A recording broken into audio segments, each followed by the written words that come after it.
नमस्कार, भारत टीवी में आप सभी का स्वागत है। मैं हूं कविता उपाध्याय। हमारे साथ हैं आईपी एक्सटेंशन की निगम पार्षद, सभी की लोकप्रिय निगम पार्षद अपर्णा गोयल जी। अपर्णा जी, एक पोस्टर आजकल हम लोग देख रहे हैं अपने क्षेत्र में, 13,000 करोड़ दीजिए केजरीवाल जी, क्या है ये?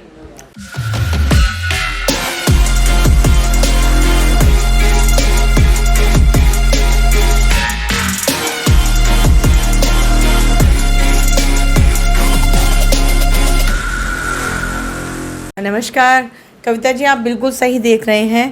13,000 करोड़ दीजिए केजरीवाल जी, मेरा भी यही प्रश्न है। और मैं चाहती हूँ कि तीनों दिल्ली नगर निगम का बकाया 13,000 करोड़ रुपया केजरीवाल जी को तुरंत से रिलीज़ कर देना चाहिए, ताकि हमारे निगमों को इस आर्थिक तंगी के कारण जो भी समस्या हो रही है हम उसे दूर कर पाए। जी मैम, कर्मचारियों को सैलरी नहीं मिल रही है। अपर्णा जी, टीचर्स की बात करें, अपने हॉस्पिटल के कर्मचारियों की बात करें, क्या कहेंगे, क्यों नहीं मिल पा रही है? बस इसीलिए नहीं मिल पा रही है। 13,000 करोड़ छोटी रकम नहीं है जी। और वो 13,000 करोड़ में हम तीनों निगमों का हिस्सा है। यदि पूर्वी दिल्ली नगर निगम, जो वैसे भी आर्थिक स्थिति में सबसे ज़्यादा कमज़ोर है, उसे उसका दे नहीं मिलेगा तो वो सैलरी कैसे बांटेगा? जी, फंड रिलीज नहीं। कैसे? जब फंड रिलीज ही नहीं होगा तो हम सैलरी कहाँ से देंगे? आप पार्षदों की निधि की बात तो छोड़ ही दीजिए, हमें 3.5 साल में कोई पार्षद निधि नहीं मिली है जी। और हम उम्मीद भी नहीं कर रहे कि केजरीवाल जी अपनी छोटी राजनीति चलते हमें वो देंगे।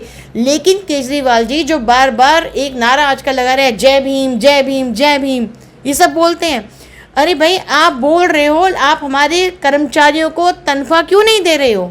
सिर्फ जय भीम बोलने से जय भीम नहीं होता। जय भीम का मतलब है सशक्त बनाओ जी। जय भीम किसी जातिवाद को नहीं दर्शाता। जय भीम का मतलब है सशक्त बनाइए, समर्थ बनाइए, देश की सेवा में लगाइए। और आप हमारे उन कर्मचारियों को, उन भाइयों को तनख्वाह देने से कतरा रहे हैं जो दिन रात कोरोना काल में भी जिन्होंने काम किया, जिस समय सब लोग घर में बैठे थे तब निगम ने काम किया और अब भी निगम काम कर रहा है। उसके बावजूद भी आप हमारा देय हमें नहीं दे रहे हैं, क्यों? मैं तो पूछना चाहती हूँ उनसे, क्यों? अपर्णा जी, इस समय पर केजरीवाल जी का एक नारा चल रहा है, युद्ध प्रदूषण के विरुद्ध।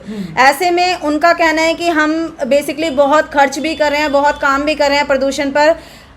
जनता से कुछ हमारा मिलना हुआ, उनके थ्रू पता चला है कि आईपी में भी कुछ प्रदूषण के खिलाफ आप कदम उठा रही हैं। किस तरीके के कदम उठा रही हैं आप? देखिए, नगर निगम एक ऐसा निकाय है जो हर छोटी से छोटी चीज़ को ध्यान रखता है और काम करता है। आनंद विहार मेरे क्षेत्र में पड़ता है, आईपी एक्सटेंशन में ऐसा सोसाइटीज़ वगैरह हैं। हम लोग प्रदूषण को युद्ध स्तर पर देख रहे हैं और उस प्रदूषण को हम शहरी विकास कोष केंद्र की तरफ से हमें स्प्रिंकलर, स्मोक गन्स मिले हैं, जिसके माध्यम से हम पानी का छिड़काव वातावरण में करवाते हैं ताकि जो धूल के कण हैं वो नीचे ज़मीन पर बैठ जाएं और वो लोगों को परेशान ना करें। साथ ही साथ हम स्प्रिंकलर के माध्यम से पेड़ों पर पड़ी हुई धूल को भी साफ़ करवाते हैं, मतलब पेड़ धुलवाते हैं, जिससे जहाँ भी धूल का कण पड़ा है वो नीचे बैठ जाए। क्योंकि ये मौसम कुछ ऐसा है जिसमें हृदय रोगी और अस्थमा के पेशेंट्स को बहुत ज़्यादा परेशानी होती है, नॉर्मल व्यक्ति भी परेशान हो जाता है। तो हम लोग अपनी स्मोक गन, स्प्रिंकलर्स और जेटिंग मशीन्स के द्वारा प्रदूषण को हर स्तर पर सुधारने का प्रयास कर रहे हैं।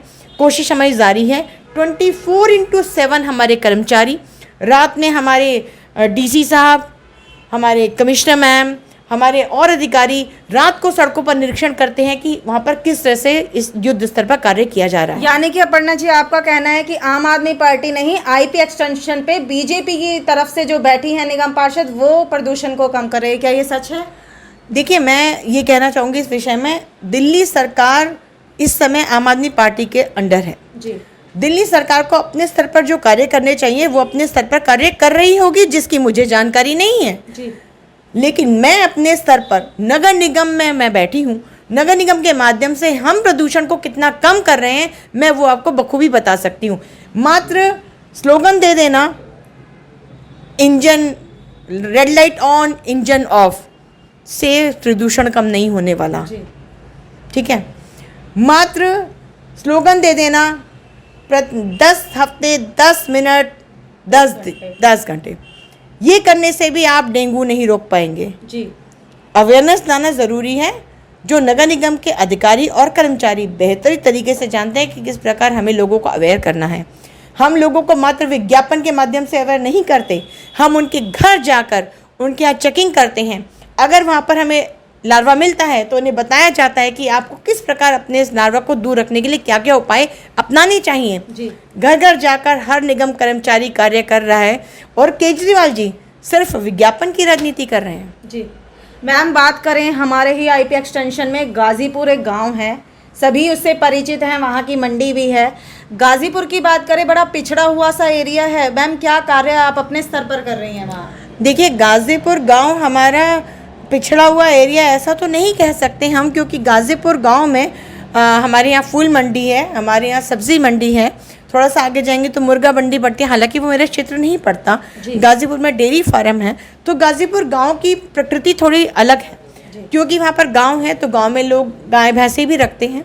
लेकिन हाँ, मैं इस विषय में ये कहना चाहूँगी कि गाजीपुर गांव की तरफ सरकार का बिल्कुल ध्यान नहीं है, क्योंकि ये गाजीपुर गांव बीजेपी शासित निगम यानी कि पार्षद, बीजेपी शासित विधानसभा यानी कि विधायक और बीजेपी से ही वर्तमान में सांसद यानी कि गौतम गंभीर जी हैं। तो दिल्ली सरकार इस विधानसभा की तरफ तो बिल्कुल ध्यान देना ही नहीं चाहती। हमारे विधायक जी, स्थानीय विधायक ओम प्रकाश शर्मा जी भरपूर प्रयास करते हैं, भरपूर कोशिश करते हैं, लेकिन कुछ नीतियां ऐसी होती हैं जहां पर पूरे सभी विधायकों की संस्तुति चाहिए होती है। जी। पानी की बात करूं, हमारे गाजीपुर गांव में केजरीवाल जी कहते हैं मैं सबको 20 किलोलीटर फ्री पानी दे रहा हूं। जी।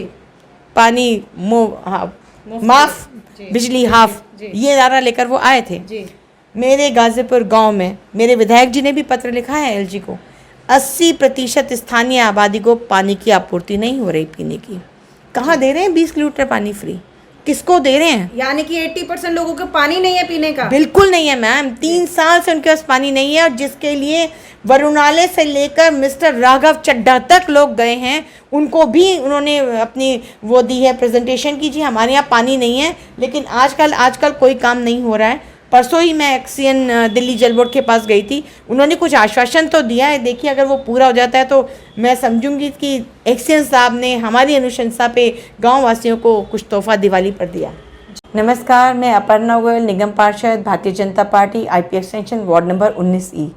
मैं आज इस शुभ दिन पर हमारे माननीय अमित शाह जी, गृह मंत्री जी को बहुत बहुत शुभकामनाएं देना चाहते हैं। कुशल संगठनकर्ता और जिन्होंने भारतीय जनता पार्टी को बहुत ऊंचाइयों पर पहुंचाया। मैं ईश्वर से प्रार्थना करती हूं आप दीर्घायु हों, स्वस्थ रहें और इसी प्रकार अपनी कुशल क्षमता से भारतीय जनता पार्टी को आगे बढ़ाने पर हमें मार्गदर्शन देने का कार्य करते रहें।